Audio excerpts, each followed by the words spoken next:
Hi, this is Peter. Hi, this is Sandra. And we are Medievalist.net. And today we're doing another exciting episode of Game of Thrones. So, I want to start off today saying this episode was directed by Martin. Well, written by Martin. Written. Same difference to me. He had a hand in it. And there were parts of it that, I guess because he had his hand in it, I thought I would enjoy more, but I don't know, I'm sort of 50-50. There were parts of the episode I really liked, and there were parts of the episode that I just kind of felt just were kind of blah. Well, I come in this episode knowing that he's written it, and I have high expectations. The last one he did in season 2, the last episode, he only writes one episode of the 10. The one he did last year was the Battle for King's Landing. Blackwater. Yeah. And that was a great episode. That was like one of the best ones there is. This one was just a middle-of-the-road episode. But you have to remember that was towards, there's like in the middle of the season versus the dramatic end. Of course, it's going to be a little more rock and roll. Right? I suppose, but I would think that it would save Martin to write like an episode that was like one of the more pivotal ones. And this one, the most exciting thing happens, or the most pivotal thing is that Rob is now going to be becoming a dad. So. Pretty much. No, I wouldn't say that. I there's some other interesting things that happen, including what's going on in Yunkai with Danny, and the whole Jamie Brienne arc that I'm really enjoying. Actually, I might as well start with saying that Jamie's sort of becoming more redeemable, and he's freed. Brienne is forced to stay in Harrenhal, and he kind of hopes bad things don't happen to her, but I think he knows they will. And that odious man, Locke, mocks him as he's leaving. Oh, we'll take good care of your friend, Like, yeah, we're going to rape her senseless and beat her. Actually, it's worse. They don't just rape her senseless. They throw her in a pit to fight with a bear. Interesting way. So Jamie comes back to save her. Right. So. What's interesting, what's really curious too, is he realizes that the lie that he initially told to save her ends up backfiring because he prevented her rape by saying that, her father, Brienne of Tarth's father, has all these sapphires. You can fill your coffers full of sapphires or whatever nonsense he fills his head with. And then when Brienne's father sent a message saying that his daughter has been captured and is being held captive, he sends what seems a good amount to get her released, but because of Jamie's lie to help her, now that's not good enough. Well, it was like, it's kind of sucks that Jamie went sort of to help her, and then it kind of bit him in the ass. Well, yeah, I think we kind of see, I guess, a bit of a turn for Jamie where he's still using his power of the Lannisters to get what he wants, but he actually does it for some good. So it was and there was a really kind of good goodbye scene between the two of them before Jamie's taken out of the castle and is supposed to be heading back to King's Landing. They have this kind of interesting scene, honorable thing where she gets him to swear an oath and make a promise and keep that promise. I think he's learning a lot from her and instilling some kind of redemptive, some fire of redemption is starting a slow burn inside him. And when he figures out that his lie is backfired in helping her from before, he does whatever it takes to go back and save her, which I thought was really cool, to the point of him jumping into the bear pit with her. And, at the end he utters some cheeky line about enjoying the sapphires, which is a little bit of old school Jamie always resurfacing, but I thought it was really cool that I think, like, he's like, I owe you a debt. But I think this went well beyond a Lannister, pays his dues or his debts or whatever. I think this was more like, it wasn't just him saying, okay, I've fulfilled my debt, you're on your own. He actively went in sort of as a friend. Well, he saves her, like so, and that's now we're gonna see. That'll be interesting how it goes. That, this scene I really enjoyed the most in this was the final first time we've seen Tywin meet King Joffrey, and that was just it's like I think a lot of people were waiting on this scene, just like me, to see how Tywin would deal with that boy king and with his grandson. Oh, and that funny. And that was a very funny scene, and you just can see how Tywin just with his words just befuddles Joffrey. Joffrey I almost get the sense that he tries to be an upstart with him, and then Tywin climbs up the dais and just kind of stares down at him like, "You want to go?" kind of thing, and is really sarcastic and brutal with him. Well, I think it's like I like how he I get the sense Joff fears him.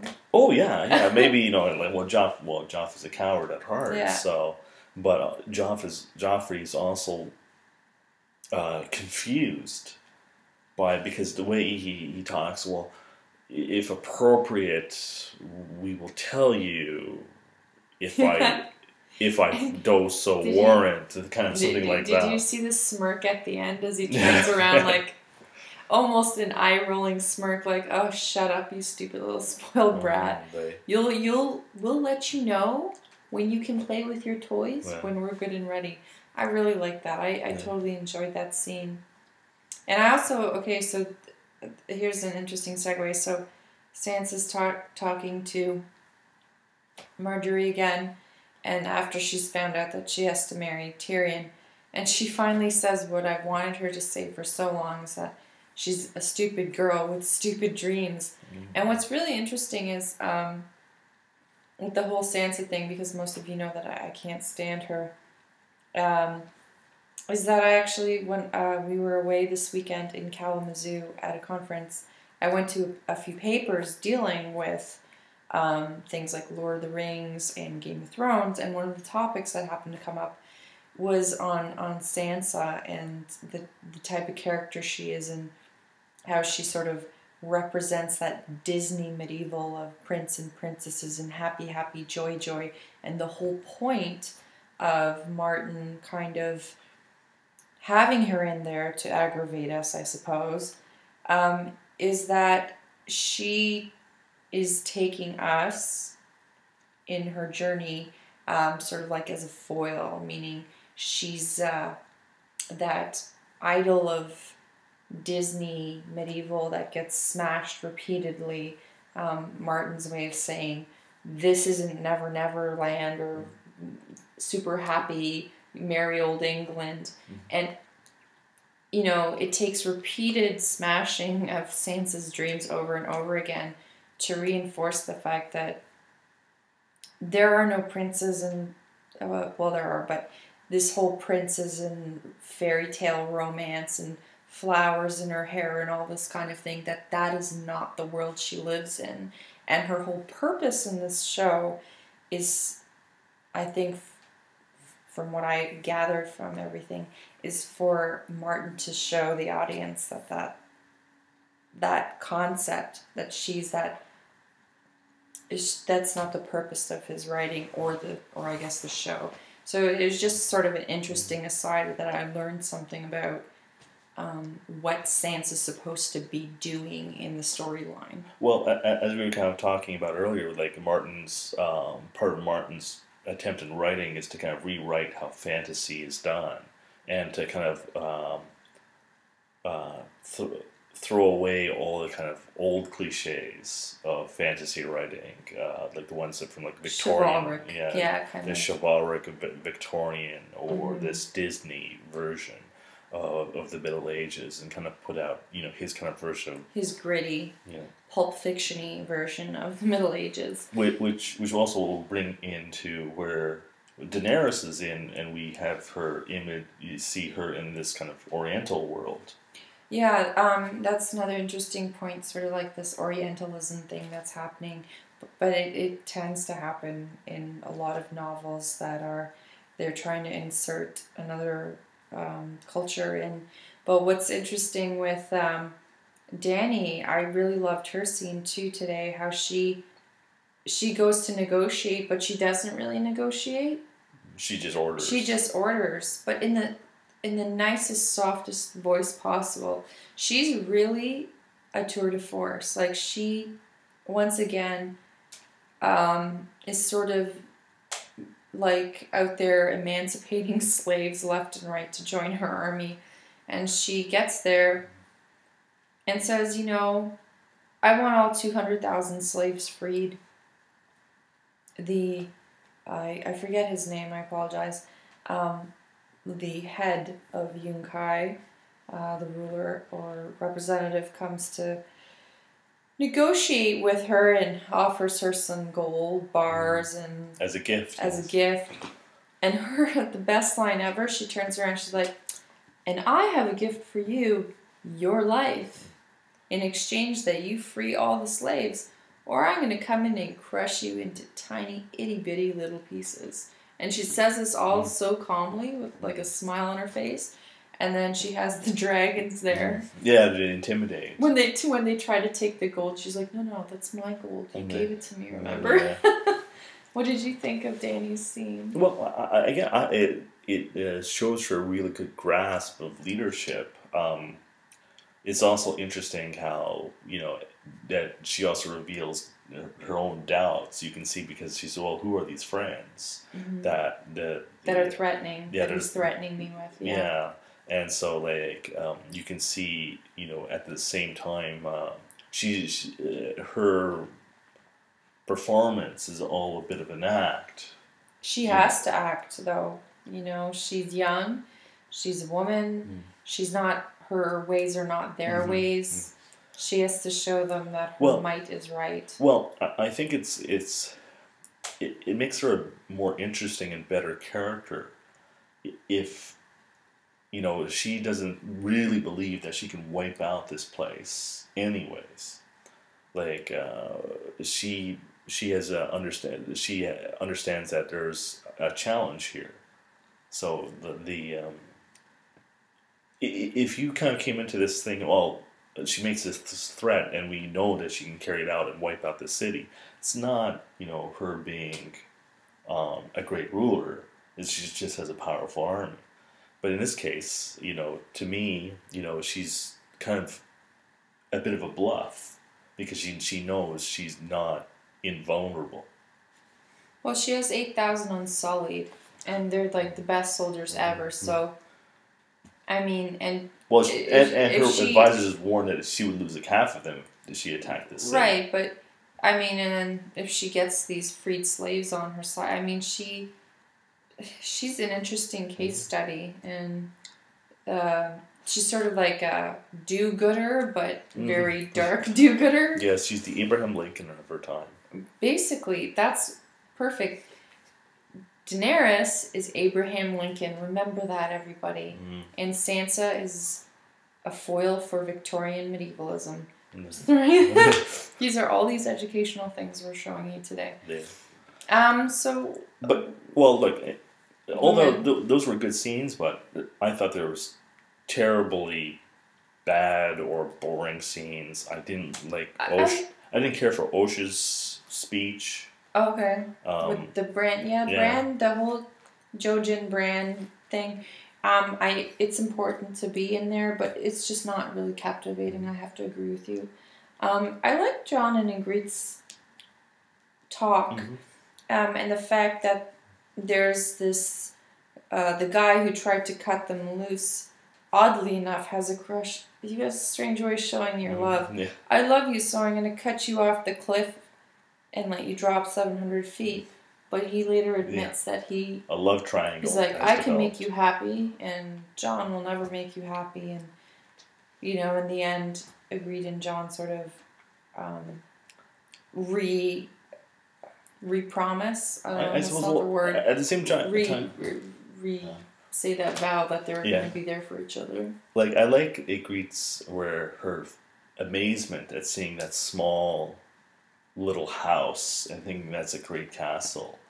And it does, it reinforces the idea, John's notion that these people have no chance at like victory. They're just going to get wiped out. They're not an army. They're just a bunch of guys that can fight. And he knows his history, and he tells her, listen, in the last 1,000 years, your team has attacked my team 6 times, and each time you failed.